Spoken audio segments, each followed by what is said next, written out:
Hello and welcome to Arts 24. Paris is in full glamour mode. It's Haute Couture week and the fashion capital of the world is putting on a show from jaw-dropping catwalk moments to headline-making celebrity appearances. Off the runway, all eyes are on Paris. Amazing. I mean, the epitome of couture, wouldn't you say?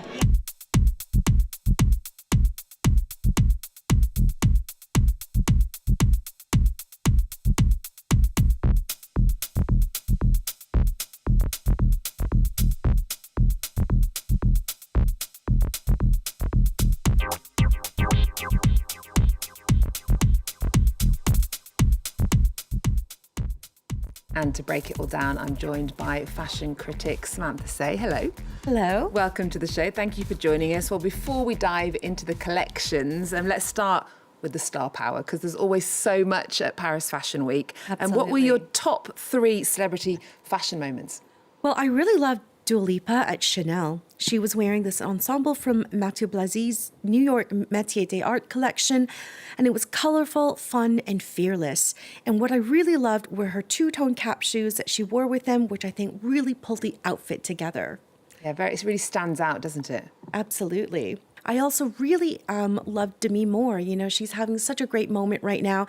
And her at Schiaparelli was super chic in a jumpsuit that cut just above the ankle from the brand's Fall 2025 collection. It's got a bit of a Cruella de Vil-esque tone to it, I thought. Very chic, though. Very I loved chic. it. And also, I thought Dakota Johnson at Valentino was super cool. It was such a great mix of textures, and the floral embroidered tights were an unexpected but very cool touch. Okay, and Victoria Beckham, she was also in Paris, not as a designer, though, this time, but to receive one of France's highest cultural honours, a knighthood. The family turned out, and this, of course, comes not long after headlines about a family feud with Brooklyn, the oldest son, of course, of the Beckhams. How significant was that moment, both fashion-wise and culturally? It's a really major recognition for Victoria Beckham. She's been part of the fashion conversation long before she started her own brand, both as a pop star and a muse to other designers. As for her own brand, which has been part of Paris Fashion Week since 2023, it's a beautiful showcase of chic tailoring that really resonates with women.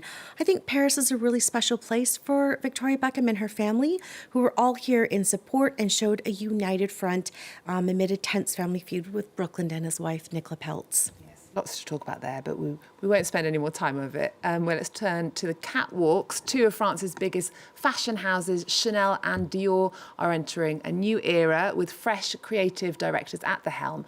Let's start then with J.W. Anderson's highly anticipated debut, Couture for Dior. Take a look.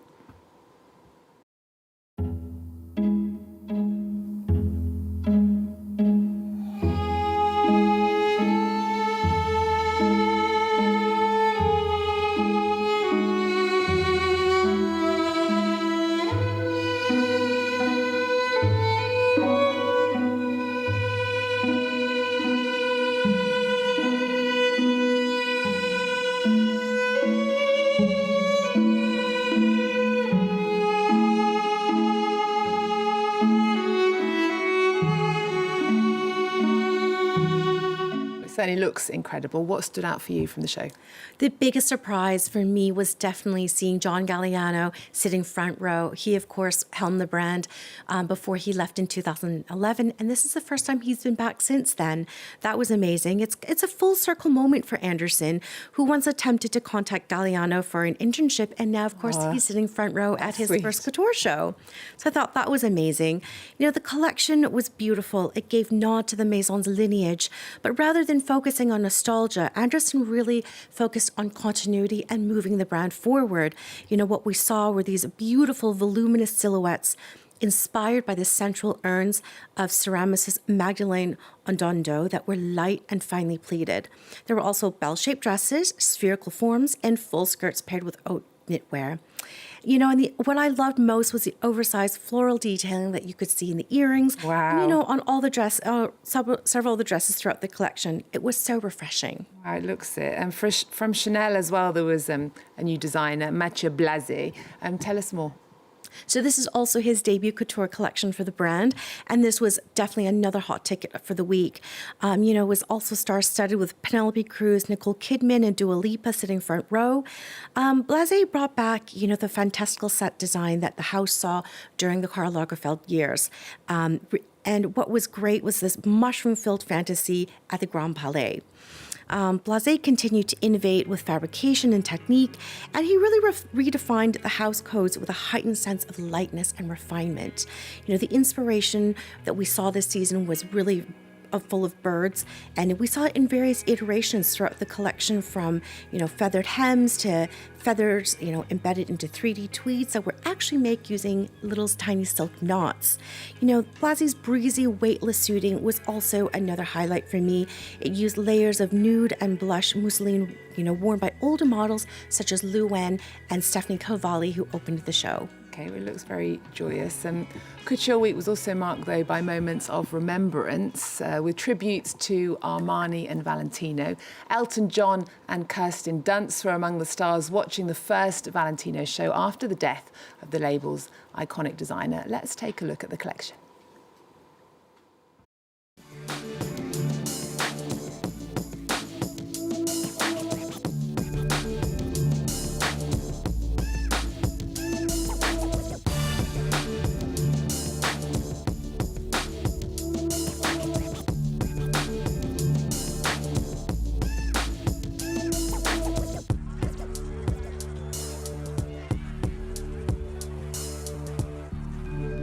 So tell us, Samantha, did those tributes at Valentino and Armani Privé reflect the legacy of their founders and the emotional weight of the season?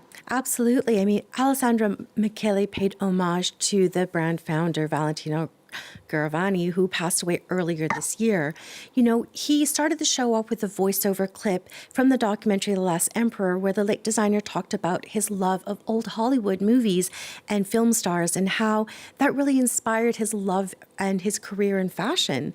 Michele gave nod to the glamour of old Hollywood, drawing inspiration from the 1920s Art Deco, all the way to, mid-century showgirls from the MGM musicals. The show opened with a drop-waisted gown in the founder's signature red. In the show notes, Michele expressed gratitude for being appointed to guard and continue Valentino's legacy, which was absolutely beautiful with this show. And of course, this was the first couture show since Mr. Armani passed last year.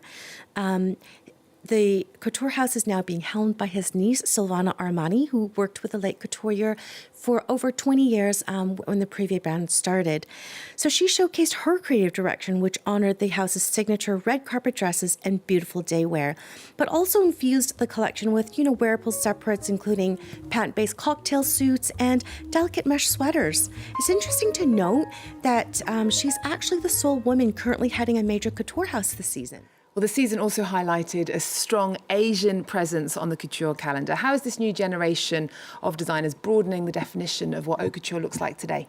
Well, it's so lovely to see so many Asian designers on the official calendar as guest houses, including Yuma Nakazato, the only Japanese designer on the official calendar, Robert Wan, who is a Hong Kong-born, London-based designer, and Van Huy, Paris-based Vietnamese designer, who at age 26 is the youngest designer to be invited as the guest, and also the first from Vietnam.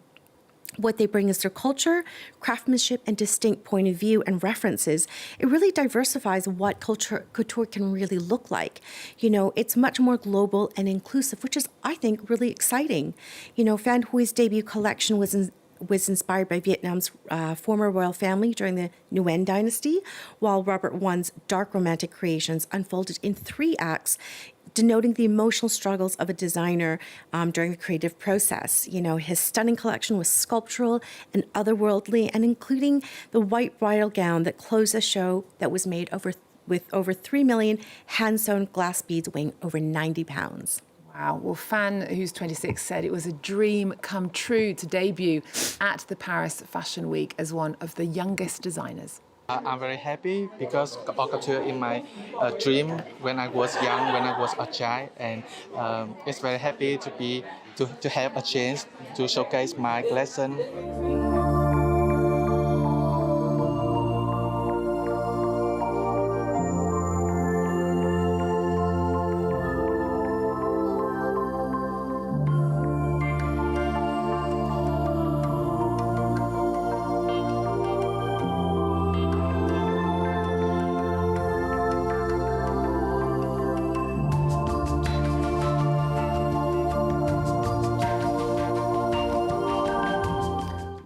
looks absolutely beautiful. There's a lot to choose from, so I'm going to ask you now to wrap up with one of your favourite picks. What have you chosen? Oh, that's a hard one, but I definitely think for this season, Schiaparelli was amazing. You know, Daniel Roseberry, the brand's creative director, has such an imaginative lens in how he views the world and how that translates into fashion.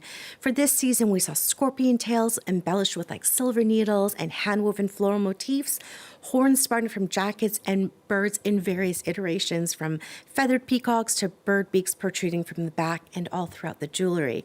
It was sublime, and it took couture to a whole new level. Samantha Tse, thank you so much for joining us. It's been a pleasure to have you on the show today. We're going to leave you now then with the Schiaparelli show. Thanks for your company. There's more news coming up on France 24 after this.